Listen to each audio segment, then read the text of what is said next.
Alright guys, so we're back with our poem for Wednesday. So our poem is called Two Little Kittens. And this one doesn't have a poem, it's actually a poet. It's actually anonymous, so there is no poet to this one. So let's read our poem. Two little kittens one stormy night began to crawl and then to fight. One had a mouse, the other had none. And that's the way the squall begun. I'll have that mouse, said the biggest cat. You'll have that mouse. We'll see about that. I will have that mouse, said the oldest son. You shan't have the mouse, said the little one. I told you before 'twas a stormy night, when these two little cats begun to fight. The old woman seized her sweeping broom and swept the two kittens right out of the room. The ground is covered with frost and snow, and the two little kittens have nowhere to go. So they laid them down on the mat at the door, while the old woman finished sweeping the floor. Then they crept in as quiet as mice, all wet with the snow and cold as ice. For they found it was better that stormy night to lay down and sleep than to quarrel and fight. So guys, we call this type of poem a narrative poem. That up here. This is called a narrative poem. I want you to think about, what does narrative mean?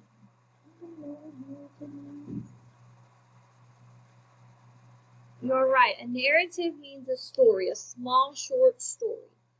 So this is actually telling a story. So poems can tell a story. That's why we call this a narrative poem. So narrative poems will have characters in there. It'll have a setting. It'll have a problem. It'll have a solution. So it'll have everything that, that a book would have. So that's why we call it a narrative poem. So it tells a story. So when you think of narrative poem, I want you to think of it tells a story. It tells a story. So there is actually in our poem some figurative language that we have talked about.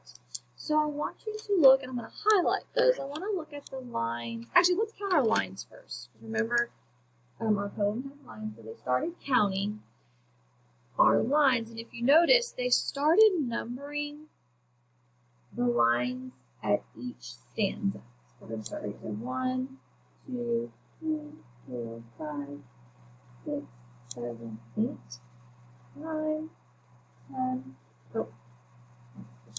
11, 12, 13, 14, 15, 16, 17, 18, 19, and 20. Ooh, this poem has a long one. So it has 20 lines. And if we notice, I'm going to box in the stanzas. It has, here's my first stanza.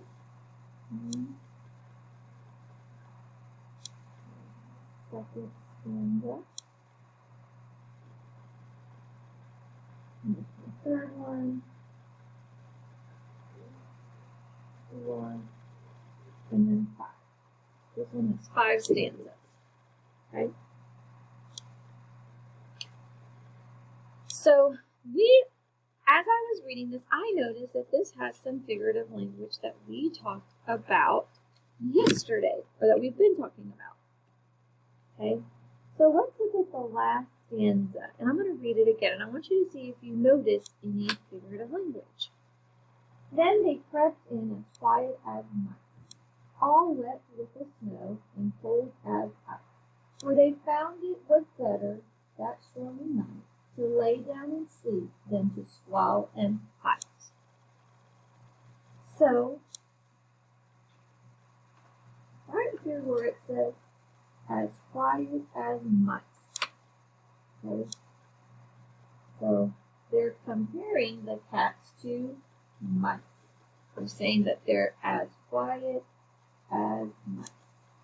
And then in the second one, and cold as ice, all wet with the snow and as cold as ice. So they're cats being as cold as ice. Okay. Remember, and those are, does anybody remember what type of figurative language that is? You're right, that is simile. These two are similes. We're comparing two things, we're comparing two different things as the same. So we're comparing the cats to mice and the cats to ice, okay? Or the cold ice. All right. So you will have some questions to answer. Let's go over the question. Yes. So we said that a reader can tell this is a narrative poem because we talked about narrative poems tell a story.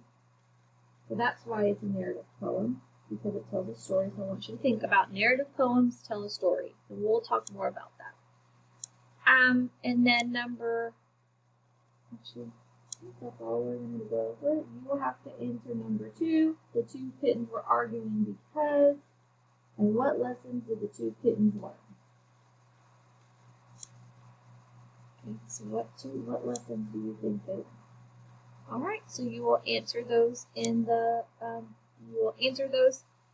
your assignment to submit to me. All right, guys.